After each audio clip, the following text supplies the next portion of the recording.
El confinament està generant unes possibilitats per a la literatura científica insospitades.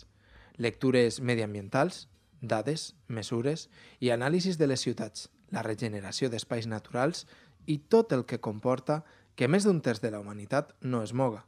Dades que, crec, abocaran a un futur més verd i sostenible, perquè demostraran una incidència radical en l'ecosistema, la incidència d'haver desaparegut.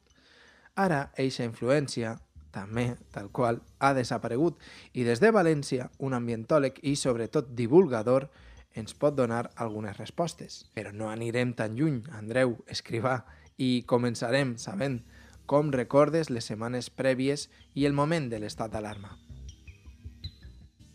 És curiós perquè tinc una certa dualitat de records. Per una banda, jo era dels que defensava, perquè bueno, soc una mena de capitana posteriori també, a vegades, però de vegades també bueno, tracte d'arriscar-me i en aquest cas, com molta altra gent, jo pensava que les falles no haurien d'haver-se començat a celebrar en cap moment.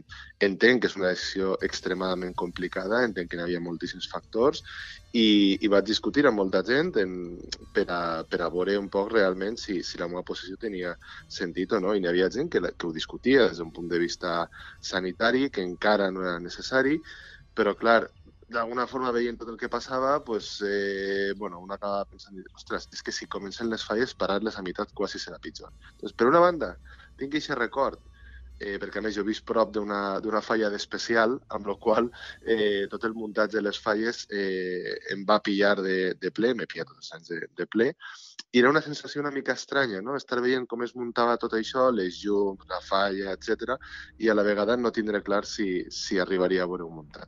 I per una altra, a banda d'aquesta preocupació que evidentment tenia i que s'anava fent palesa en aquestes qüestions, no? Com per exemple el tema de les falles o els centres educatius, recorde el cap de setmana anterior a l'estat d'alarma, haver estat en Màlaga, en un passeig ple de gent, però absolutament a rebentar de gent, que bàsicament no podies caminar sense refregar-te contra la resta del personal i no recordo haver pensat res sobre el coronavirus. No recordo haver tingut cap mena de por, ni haver pensat que n'hi hauria cap problema, ni que això suposaria un focus, no? de contagis. Ara, clar, me'n recorde d'aquell dia i me'n recorde d'aquest cap de setmana i em sembla absolutament marcià l'estar en una concentració de gent increïble, en un passeig marítim estretíssim, amb la gent, pues, això, pues, en aigua, esguitant per tots els puestos, etc. No?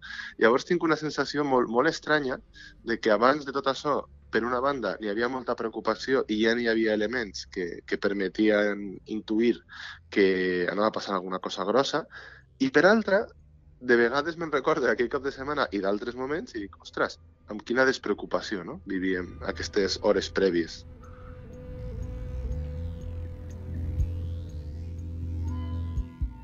Et preguntem per la situació. T'ha canviat molt o poc les rutines diàries? Bueno, afortunadament, al meu cas, el teletreball és prou efectiu. No ha canviat massa allò que faig en el dia a dia, pues, fer informes, contestar correus, ficar en marxa coses, fer seguiment a projectes. Ha canviat més tot allò que envolta el treball. Per exemple, jo visc a aproximadament una hora del meu treball en autobús. Vaig habitualment en un autobús de línia que és inici de parada i quasi final de parada, amb la qual em dona temps a llegir llibres, per exemple, o a informar-me per el matí, a despejar-me. Una cosa que sí que he notat que canvia molt és quan te despertes i al cap de mitja hora estàs treballant, no? En el meu cas, clar, passar mínim una hora i mitja perquè si tinc quasi una hora de transport, pues, bueno, vas adaptant un poc al dia, no? Conforme passi aquest temps.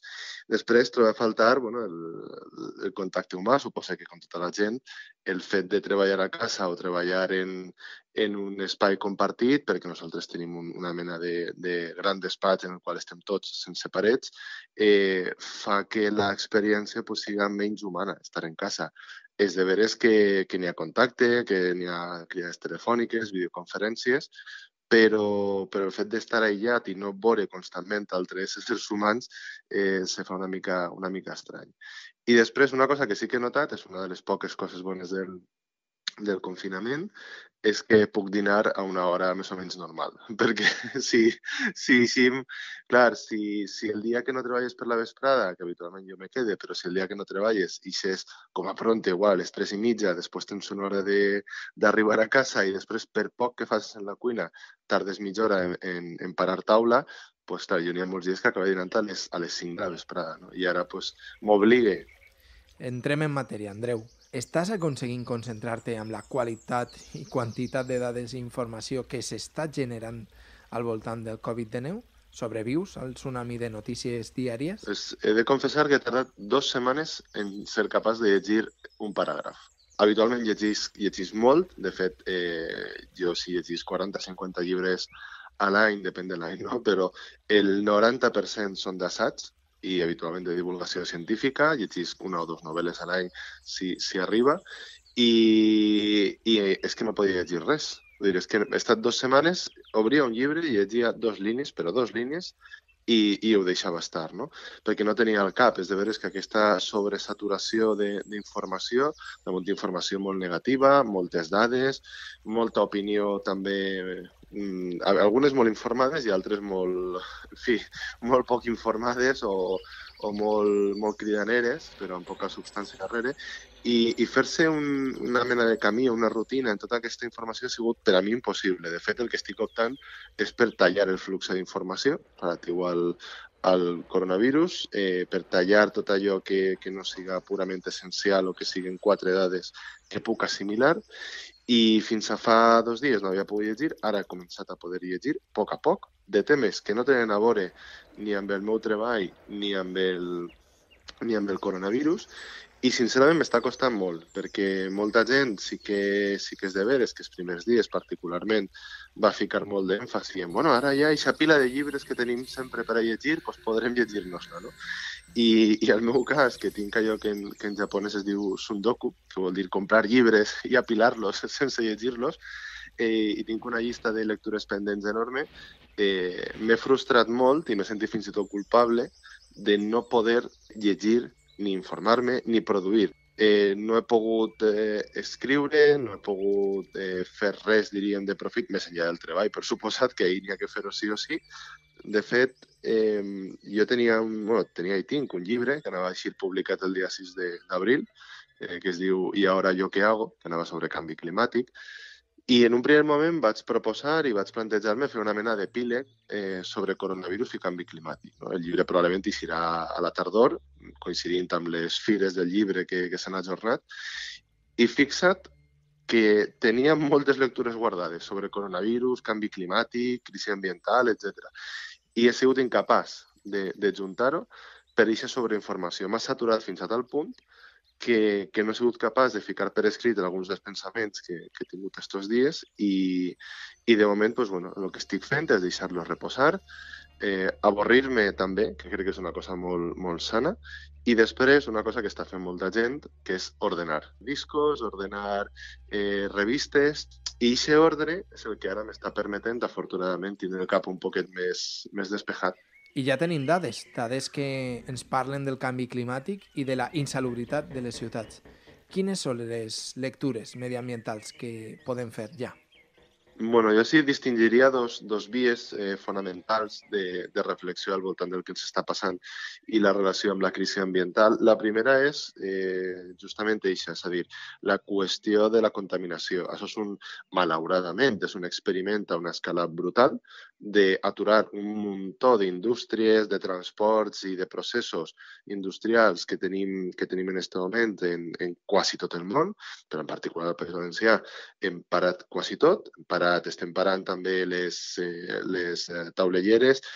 Desconec, per exemple, si s'han parat les cimenteres, que també produeixen moltes emissions. La primera lectura és, senzillament, fer una cosa que no havíem pogut fer.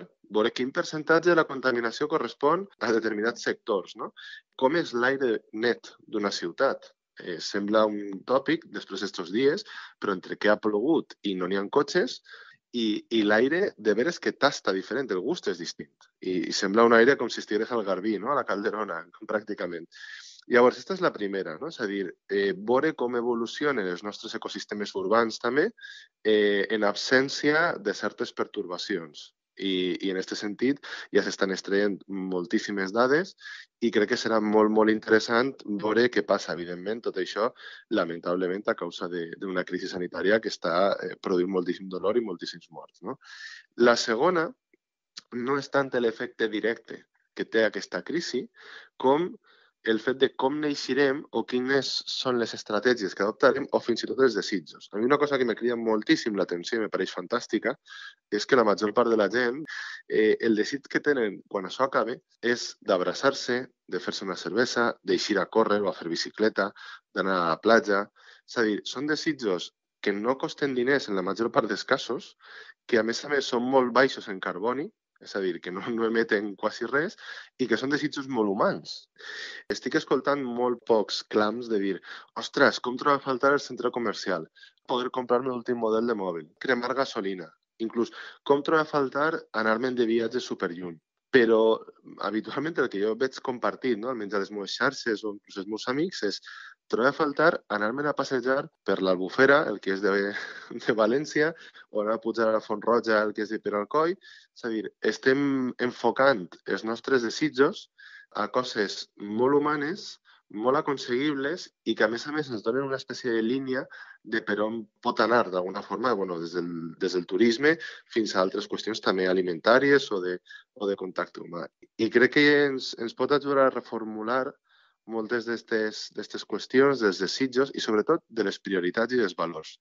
S'està veient molt en algunes finques, en el tema dels aplaudiments, en moltes iniciatives, en molta generositat, i crec que pot ser, dins de tota aquesta situació tan horrible, si eixim en aquests valors reforçats, també pot ser molt interessant perquè pot representar un canvi de rumb.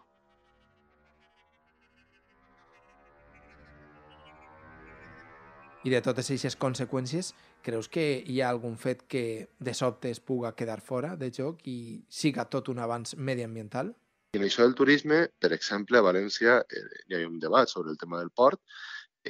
Sembla que la indústria dels creuers es veurà molt afectada, no ja només ara durant el procés, sinó quan s'acabe, perquè, clar, tornar a ficar, 5.000 persones en un vaixell, ara sembla una barbaritat absoluta, no? I hi haurà molt poca gent, probablement, que tinga ganes de ficar-se en 5.000 persones en un creuer i que n'hi hagi un cas de coronavirus i que es queden per allà atascats.